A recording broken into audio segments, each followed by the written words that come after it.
around the game for 20 years now plus in the Oregon-Washington area, it kind of cycles. You have these great groups, these great classes that come through, and Washington's had some great classes come through, and I've seen it every summer, at some of the Oregon City tournaments. So I think, a little biased maybe, but I do feel like that Oregon has some athletes that have a chance to turn that around today. All right, we're going to have our national anthem. We'll keep it here. When we're done with that, we'll have the introduction of the starting lineup. So stick around, and we'll give you the starters. And this wonderful country for which it stands. Here now, to sing our national anthem is the coach for the Oregon girls basketball team, Mr. Lindsey Struthers.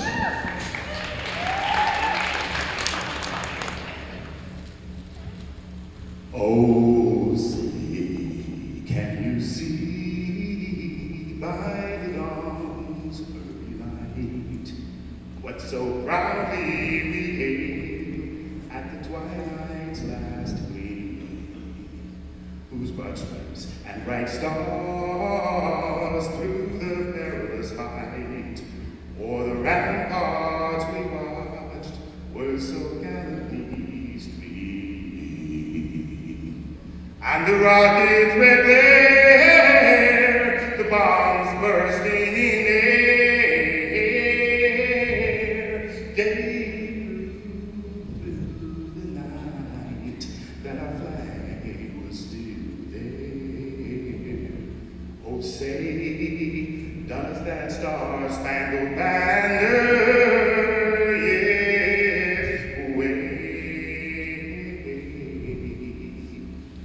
o'er the land of the free and the home of the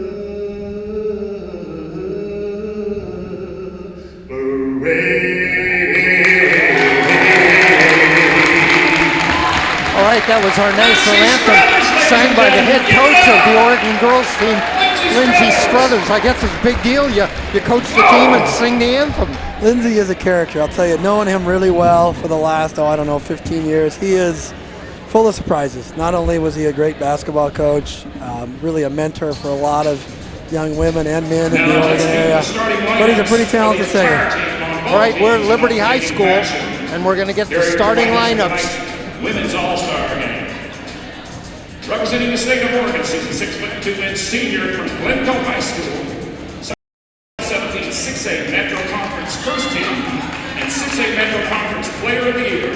She will be attending the University of Montana next year. She averages 70.8 points per game and 9.8 rebounds. Say hello to number 5, Abby Anderson. All right, we're giving the starters for the Oregon girls. Number 5, Abby Anderson from Glencoe. I think they might be announcing the entire roster here, Dave. I'm not sure if it's quite starters yet. We'll see.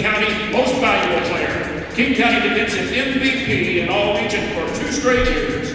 She will go with the Sunshines because all right, we're going to introduce an Oregon player and a Washington player. 22.7 points. So we introduced Abby Anderson for Oregon. This is number 13. That's Tia Adams. 6'1" from Wesleyan High School. She's a first-team All-Three Rivers League.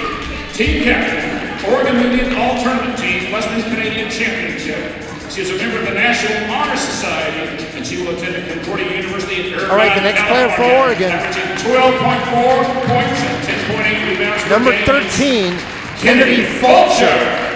Kennedy Fulcher from Wesleyan High School, 6'1". She's headed to Concordia University.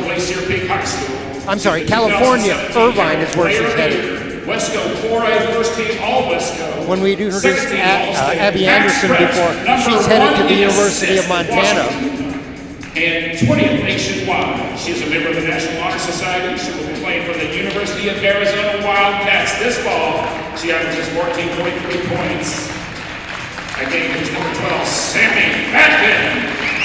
All right, number 12 for Washington, that's Sammy Fatkin.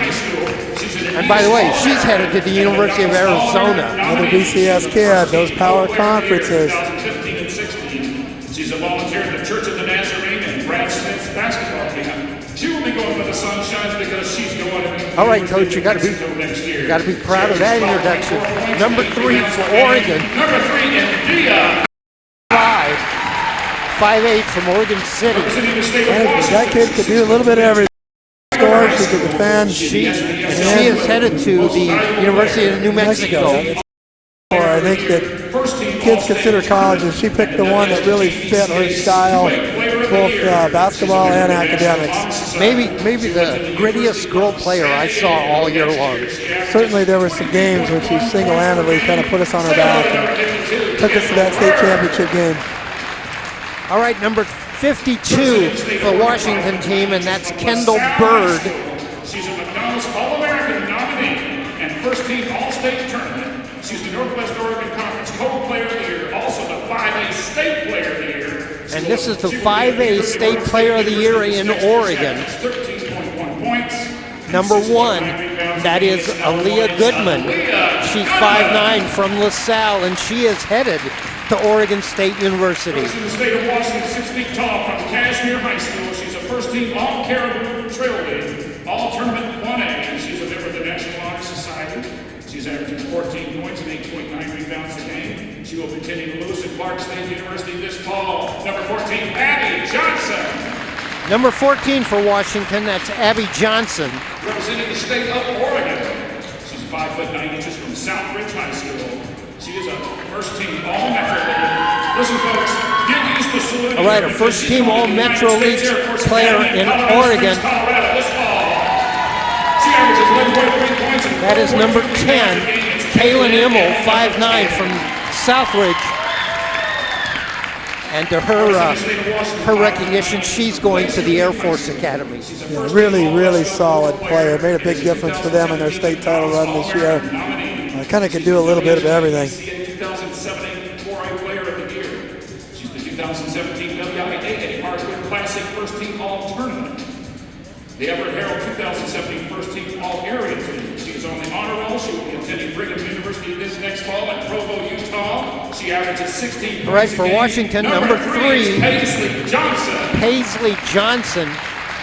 She is 5'9" from Glacier Peak High School in the 4A, and she's headed to Brigham Young University. She's a first-team All-League selection for 2 straight years and second-team All-State. She was a 2-time Portland Interscholastic League Player of the Year. She was on the honor roll for 4 years. And all right, from Grant High School for the Oregon team, number 35. Number 35, Nina Radford. She's 6 foot from Grant, the 2-time PIL Player of the Year, 2015, 2017. To 1,000 points in school history. She was Athlete of the Year in 2016 and 17. 4 years, first All-League. 3A Pierce County All-League Most Valuable Player, 2017, and 2017 First Team All-Area. She averages 43% field goal per game and will be attending the University of Portland, where it ranks just a little bit down here. She's number 11, Josie Matz. For Washington, number 11, Josie Matz. She's 5'10". She's from Wilson in Washington, a 3A school.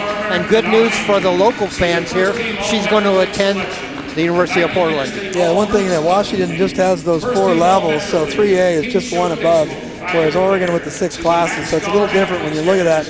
And Wilson right out of Tacoma, real good program, definitely helped the University of Portland this next year. Well, Oregon's thinking about going to 5, back to 5. Well, actually, it went from 4 to 6. Now they're going to compromise and go back to 5. You in favor of that? I'm in favor of what's best for kids, and what's best for kids is shorter drives, geographic leagues, and remember, we can't make everybody happy. Whereas I know that the smaller schools right now are in discussions of trying to keep it at 6A. So I just think we got to keep short drives for kids. That introduction for Oregon was Rose Flug. She's 5'11" from Sunset High School. She's headed to Pepperdine University. And the introduction for the Washington player, that was number 22, and that's Elisa Koyman. She's 6 foot from Linden High School, a 2A Washington school, and she's headed to Northwest Nazarene. For Oregon, number 12, and that is Kiarisha Rashid. She is 5'11", a player from Grant High School like Radford. She was the PIL Player of the Year in 2016. So Radford, Rashid and Bradford were the last 3 players of the year from Grant for PIL Players of the Year. She is headed to Northern Arizona University for the Washington. That's number 23. That is Callan Spiller.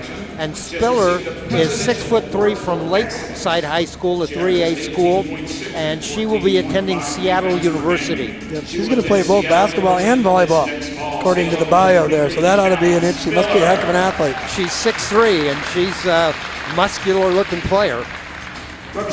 Washington definitely has the size advantage here. It'll be interesting to see how it plays out. I think the speed game favors Oregon. Slow game, Washington. USA Under-18 gold medalist, the Oregon Sports Award Female Basketball Prep Athlete of the Year. This is the player a lot of people have come to see for Oregon, Avina Westbrook. She is number 22. She is 6 foot. She is from South Salem High School. She's headed to the University of Tennessee, like a lot of former Oregon players before her. Avina Westbrook, 2-time Oregon State Player of the Year, winner of the Morgan Wooten Award, the former coach at DeMatha High School. Yeah, she's a special player and probably go down as one of the best to ever play in Oregon. All right, this is number 43 for the Washington team, and that is Promise Taylor. And she is 6'5", as Kurt said, lots of height for the Washington team. Promise Taylor from Sammamish High School, 6'5", DC to Ole Miss. According to Coach Frederico, Promise averaged 7 blocks a game during the regular season this year, so look to see her in the paint. All right, the last Oregon player to be introduced, that's Bendu Yini. She's 5'9", she's from St. Mary's Academy, and she is going to a Big Ten school. She's going to Indiana.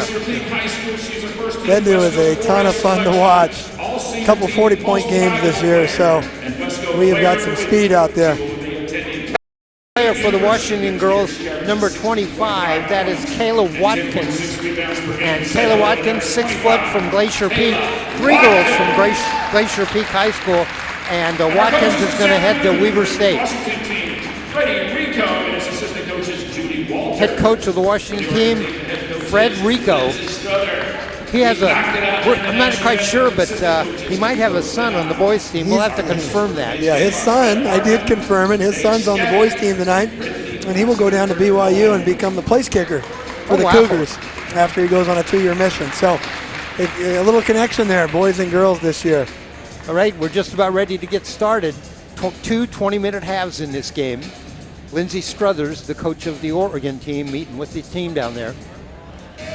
They'll work it with a 3-man crew, which is pretty much standard now in Oregon high school, going from 2 to 3. I like it. I think that third person gets those fouls in the middle of the floor that they miss sometimes, although some nights it feels like there's 100 whistles. I do think it's the right way to go. All right. We'll get the starters for you as they come out for the Oregon team. India Fly will be one of the starters. Let's see, number 11, that is, let me back up. I can read them off to you here, Dave. Westbrook's going to start. Carisha Reed, Rose Flew, Bendu Yini, and India Fly all out there right now. So Oregon with a smaller lineup. Bendu's actually going to jump here, and we'll get the Washington starters as we go along here. Yini 5'9", she's done such a good job. Out on top, this is Bird. It doesn't go. She gets her own rebound back. Almost knocked away, works her way inside for a shot, gets another rebound, and is fouled in the lane. Yeah, that's number 25, Kayla Watkins on the Washington squad, and she rebounds their own miss, and then rebounds her own miss again. 2 shots. Again, those are hustle plays. All right, that helps you. I thought it was 52. It's 25. I must be working backwards here, but that is Watkins at the line. Kendall Bird's made a lot of plays. I can see where you made that mistake because she has done a lot for the Washington squad. All right, 38-34, second shot on the way. That goes to Watkins with 2 in the game. 38-35.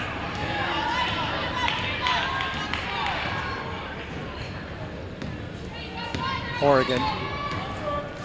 Looks like they're trying to hold for one here, Dave. And in trouble, and there's his dish on the side, back out on top for three. No. Here comes, and a whistle and a foul, and that may be on Oregon over the back. Yeah, that was Immel over the back there, and that's one of those ones 85 feet from the rim. Probably not a great decision or a great play there, and Washington has a chance to cut it to one. This game started off slow, but both teams are going to be near the 40-point mark at halftime. Yeah, I think, again, it was all Oregon, it felt like, early, and it's kind of shifted the other way here in the last 5-10 minutes.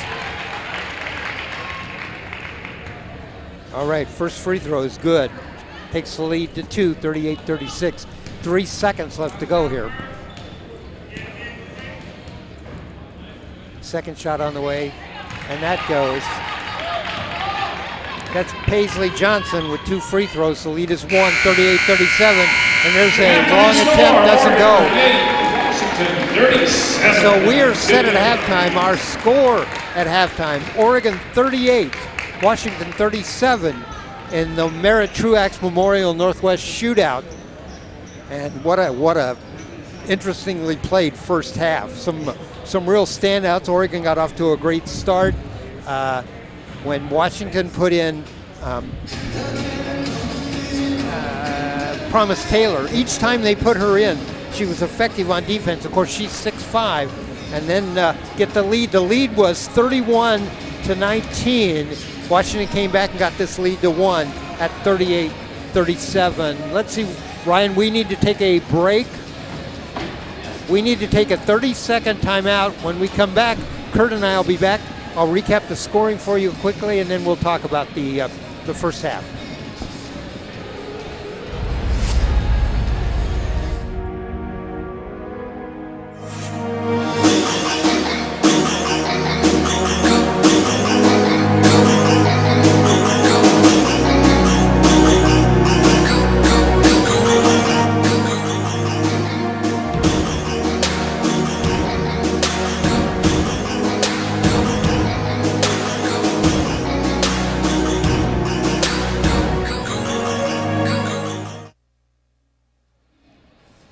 All right, we're back at halftime here at Liberty High School. The score in the Northwest Shootout, Oregon 38, Washington 37. I'll give you the individual scoring quickly. For Oregon, Abby Anderson has a bucket for 2. Kennedy Fulcher, a couple of baskets for 4. Aaliyah Goodman has 3 baskets, 2 of them three-pointers. She has 8 in the game. Kaylin Immel, a bucket for 2. Rose Flug has 3 baskets for 6. Kirisha Rashid has 3 free throws for 3. Avina Westbrook has only 2 buckets for 4 points in the game. Scorer for Oregon is Bendu Yini. She has 3 baskets, 1 of them a three-pointer and 2 free throws for 9 in the game. For Washington, the individual scoring, Kendall Bird has a basket and 3 free throws for 5. Sammy Fatkin, a couple of free throws for 2. Abby Johnson has a basket and a free throw for 3. Paisley Johnson, who's done the outstanding job, she has a three-pointer and a couple of free throws for 5 in the game. Josie Matz, I believe, is the leading scorer for Washington. She has 2 free throws, a basket, and 2 three-point baskets for 10 in the game. Kaylin Spiller has 2 baskets and a free throw for 5. Promise Taylor, who's had such a good run on defense, has a basket and 2 free throws for 4. And Kayla Watkins has a couple of free throws for 2 in the game. So the leading scorer in the game is Bendu Yini with 10, and Josie Matz with, Josie Matz also has 10 in the game. So 10 each for those 2, and they're the leading scorers. Yeah, talking a little bit about how that game flowed from the beginning of that first half with a little bit of nerves we saw early. The Oregon group got the athletic squad out there, and they kind of ran up to, I believe, a 12-point lead at one point, used their speed and athleticism, and we talked about some of the box outs. And then I think Promise Taylor for the Washington squad, again, not scoring a ton, just 4, kind of solidified the middle a little bit, made things so that Oregon didn't get those hustle plays, and kind of changed the momentum a little bit. And again, you have Josie Matz with some three-pointers that can, again, in today's game, with the three-point shot being such a big part of it, she was able to kind of swing the momentum along with the defensive presence of Taylor. 2 players have not scored for Washington. That's Taya Adams and Elisa Koyman. 2 players have not scored for Oregon. Nina Radford, the PIL Player of the Year, and India Fly from your team, Oregon City. I will say this for Fly, although she's not scored, when she's been in the game running the offense, she's done an outstanding job of getting the offense going. Yeah, I think that again, in an all-star game, you never quite know how the ball's going to move from one kid to the next. And typically point guards in this kind of a game aren't going to score much because they're trying to move the ball to all these other really great scorers. I think, Westbrook with just 4, I think she settled a little bit for 3-pointers there, and I think Washington did a good job of keeping her in front. But she's a spectacular player, and I'm sure in the second half you'll start to see her put the ball in the book and a little bit more. And again, the Washington squad, nice little run in the last 6 minutes because they were at the point where we thought maybe it would go to 20 and be one of those all-star games where it's 120 to 85. This has turned into a heck of a ball game. Oregon had the biggest lead of the first half at 12 when it was 31-19, and of course Washington is coming back on that. What does the Oregon team need to do to get back in that rhythm they were in? Well, I think it starts with their pressure defense. I know that's different to say in an all-star game. I think when they had the squad out on the floor that was putting a lot of pressure on Washington, they were unable to get the ball inside as much and then get into that free-flowing tempo game. And the dilemma a little bit with the free-flowing tempo game is the shots that you get aren't what you would call high percentage shots, maybe pull-up jumpers and those things. So when they had Bendu in the game and they were attacking the rim with her and Rose Flug was out on the wing hitting some shots, I think that was the unit that seemed to click the best together in that first half. So I think that up-tempo with some defensive pressure is what Oregon needs to do. Well, Washington got back in this game. Should they stay with the same plan they have to get maybe the lead? Well, it sure looked like when it got into a little more half court and they allowed their bigs to kind of control tempo, it was to Washington's advantage. They do have a size advantage. We don't have all the stats in front of us right now, but I would guess that they probably owned an offensive rebounding advantage there. So I think the slower, more half-court game favors Washington. The up-tempo game favors the Oregon squad. I was just looking through the roster, and no one on Oregon is bigger than Abby Anderson at 6'2", and of course Washington has a number of players that are bigger than that. Yeah, Washington goes 6'5", 6'3", 6'2", and that takes a pounding. And again, the up. You've seen there's a 3-pointer, front iron, tipped inside, rebound Washington. A little play there with Goodman and Westbrook for a pitchback for a 3. It almost went down for the. You know what these teams need? They need a nickname. Yeah, it is interesting. And we say Oregon and Washington. Mats again, 4-3 for that kid. Mats with her 4th 3, 57-53. 18 in the game for Mats now. Yeah, missed 3 by Westbrook, and here comes Washington. Tell you what, if I'm Mats, I'm feeling it. Let it fly. Exactly. Wide open underneath the reverse layup. There's assist Taylor from the high post. India Fly out on top. Starts down the lane, puts up the runner in the lane, bounces around, doesn't go. I think a little fatigue. Oh, boy. A little fatigue in the Oregon lineup right now. They're getting a couple more bodies in. Radford and Abby Anderson coming back in.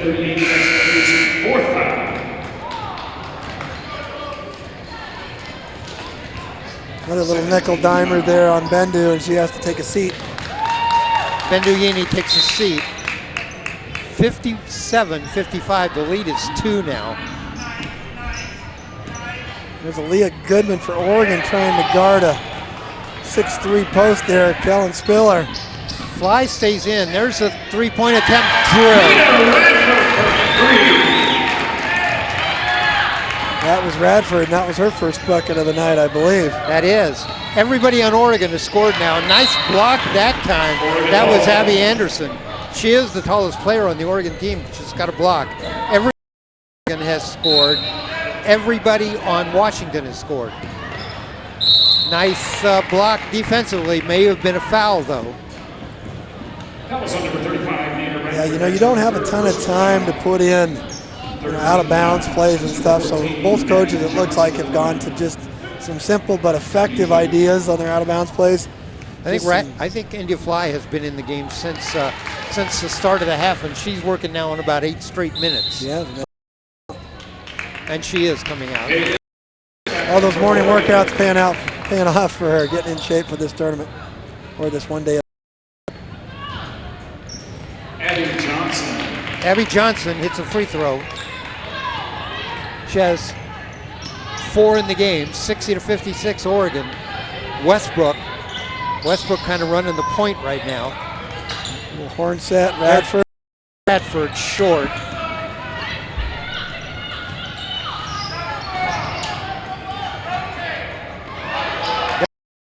Westbrook saves it, but into Washington. Out on top for 3, the shot, front iron, that doesn't go. Here comes Goodman. Oregon for 3 from the side, that doesn't go. Rebound by Washington. And taken away, double teamed and taken away. And we got a whistle and a foul. Yeah, the Oregon squad that's out there now has first one players press style systems. You know, Goodman plays in a press system, and Emmel and Westbrook. So it's a tough way to get up and down the floor when you've got those guys in front of you.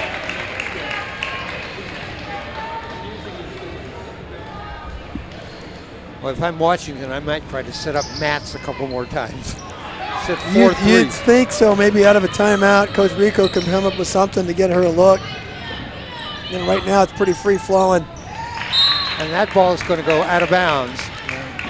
Oregon ball, 60-56. Oregon leads by 4 with 11:10 to go here in the game. Well, again, Oregon with Westbrook, Goodman, Emmel, Radford, and Abby Anderson out there right now. Westbrook in the lane, and we had a foul. Be a blocking foul. Foul on number 13, Taya Adams. That's her 4th personal foul. Adams with her 4th foul. I'm a referee. I don't want to foul her out. Get her dad mad at me. There's a shot for 3. That was Goodman with the shot. And the ball goes out of bounds, but it'll still be Oregon ball. Terrific save by Westbrook there as the ball was going out of bounds. Emmel cut to the rim. Almost had an easy lay-in out of that. Coach Struthers has left some players in with each team down the lane, misses. That was Emmel with the drive down the lane, miss. 60-56. Adams with the shot for 3. That's her 3rd 3 of the second half. She had those 2 early, and then that one. Washington with the 3-point ball, really staying alive with that 3 ball. Between Matz and Adams, they've hit 7 3-pointers now. That'll keep you in a ball game. Westbrook down the lane, rolls around, rebound underneath. Oregon still has it, sends it out on top. In the corner, Westbrook for 3. That doesn't go. Westbrook missed 2 shots there. Kind of puts her head down. And that ball is going to go to Oregon. Yeah, right idea there by the Washington squad, though. That was just a tough break, because I think maybe Radford or Goodman got a fingertip on it, and it knocked it right into the Washington player. Westbrook might need a little rest. Yeah, it was a long flight. She was, again, at the Barclays Center last night for the Jordan Brand Classic. She'd been in Chicago earlier for the McDonald's All-American game, so she certainly has put some frequent flyer miles up. And that ball is Oregon. 60-59. Rosie Fluke back in for And Oregon. Fluke does replace Westbrook. I think that Oregon will make a push at the end of the game, and I expect to see both in there at that time. I would think at this point you're probably thinking, who do I want to finish with? You got 10 minutes to go.